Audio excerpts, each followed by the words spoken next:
Un jour, tu te réveilles, et c'est pas la grosse joie. Oh, nuts. Puis le lendemain, c'est pas mieux. Et le surlendemain, ouais, c'est toujours pas ça.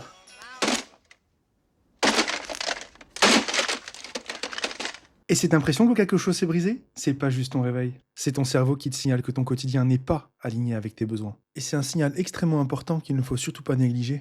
Par exemple, dans cette scène de vice-versa, Tristesse prend le contrôle de Rayleigh pour qu'elle dise enfin à ses parents ce dont elle a besoin et ce qui ne va pas. I want my old friends and my hockey team. Ah bah c'est sûr que quand on est une adolescente de 11 ans avec des parents bienveillants, c'est un peu plus facile à gérer. Par contre, quand on est adulte, c'est un petit peu plus retors. Alors oui, on peut toujours fantasmer qu'on règle le problème à coups de clavier dans la tronche.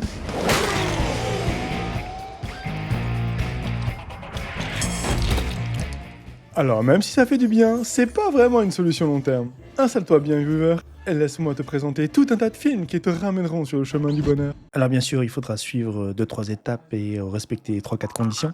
Mais ne t'inquiète pas, tout va bien se passer. C'est-il pas mignon ce petit viewer? Alors d'abord, on va commencer par passer en revue au travers d'un film ces différentes souffrances qui pourraient expliquer ton état émotionnel. L'idée, c'est qu'en regardant ce film, tu dois être alerte. Tu dois être en mode... Here I come. Oh, here I come. Oh.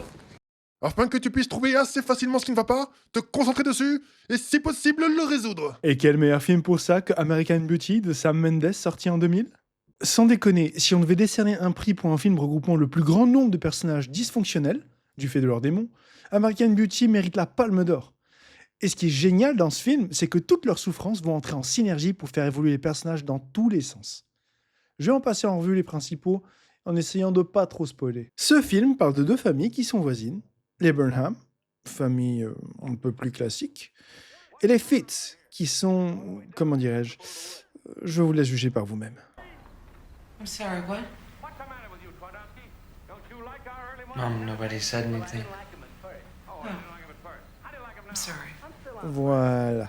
Du coup, du côté des Burnham, on a le père, qui est littéralement enfermé dans son travail et très suspicieux concernant la fidélité de sa femme. Et sa femme, qui a sa façon bien à elle de gérer son stress au travail. Je tiens à préciser que cette façon de faire est extrêmement toxique. Merci de ne pas reproduire ça chez toi.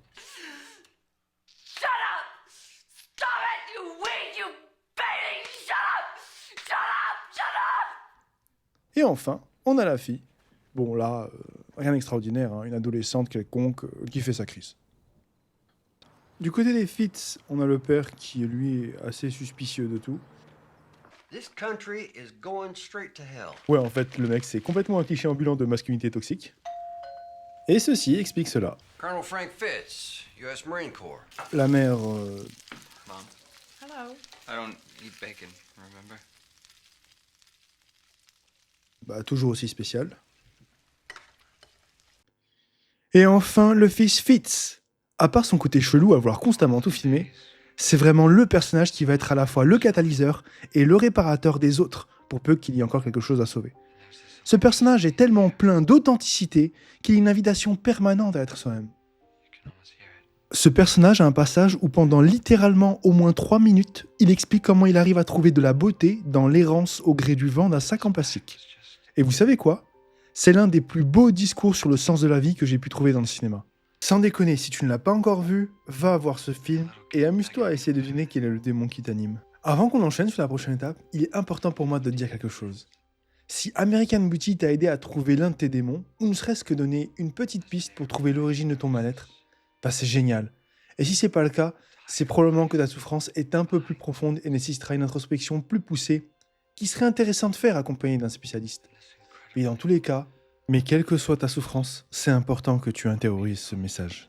It's not your fault. I know. No, you don't. It's not your fault. I know. It's not your fault. All right. It's not your fault. Don't fuck with me, all right? Don't fuck with me, Sean, not you. It's not your fault. Tu n'as pas idée des forces inconscientes qui entrent en jeu quand il s'agit de se confronter à ces démons. Et la meilleure façon de les absoudre, ça reste encore le fait de ne pas sombrer dans la culpabilité, ou à défaut, de te pardonner et d'aller de l'avant.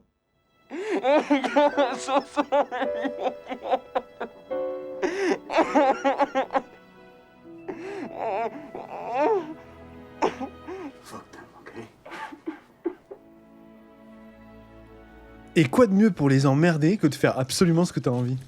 Alors sache tout de même qu'en démarrant cette étape de reconstruction, tu entres dans une phase où tu vas être assez vulnérable. L'idée, c'est de faire ce que t'as envie, mais sans faire des trucs qui te reconduiront dans de nouvelles souffrances. Du genre, isolation à l'autre bout du monde, ou à contrario, rejoindre je ne sais quelle secte qui t'a promis monts et merveilles. Attends, laisse-moi t'illustrer le truc. Lui, c'est Christopher McCandles, un mec qui a vraiment existé dans les années 60. Il a grandi dans un modèle familial américain on ne peut plus classique, qui a ses bons moments, et pas mal de thunes. Futur diplômé d'Harvard, il était promis un brillant avenir. Là, vous vous dites, pourquoi est-ce que Sean Penn en a fait le film Into the Wild qui est sorti en 2007 ? Le truc, c'est que malgré tout ça, Chris, il était malheureux. Et sans connaître ses démons, il s'est lancé dans une quête de soi qui l'a conduit à prendre la décision de tout quitter pour être face à lui-même. Spoiler alerte, ça finit pas super bien pour lui. En même temps, dans sa superbe épopée, il a rencontré tout un tas de personnes géniales, mais qu'il a toujours fini par repousser au nom de sa quête. S'il y a bien une chose à retenir dans ce film,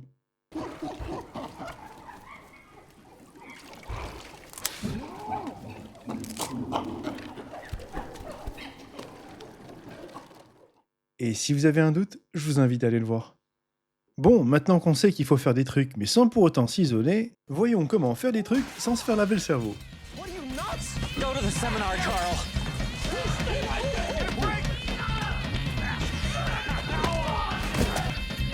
Carl, live your life. You won't regret it.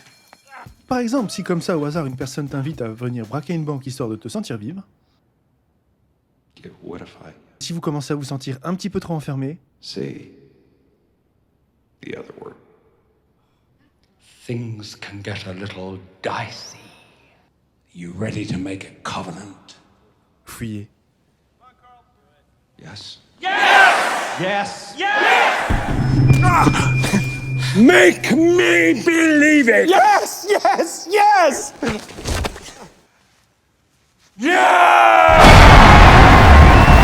Alors si tu te demandes ce qui se passerait, tu peux toujours aller voir le film Yes Man de Peter Reed, sorti en 2008, où on a Jim Carrey qui dit oui à absolument toutes les demandes qu'il croise dans sa vie. Non, sans déconner, est-ce qu'il y a besoin de plus pour vendre ce film ? Excuse me. I'd like to apply for a small business loan. And what's your business? I bake cakes in the shape of different celebrities' faces. So what do you think? I think yes. Hello. You were wondering if you had a moment to discuss the Church of Jesus Christ of Latter-day Saints. Yeah, come on in.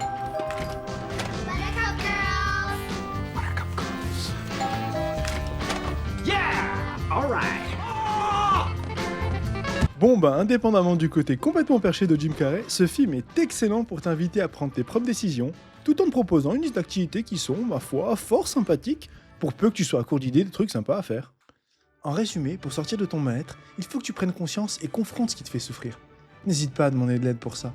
Et pour laisser ça derrière toi, reconnecte-toi à des gens avec qui tu aimes passer du temps, tout en faisant les choses que tu aimes.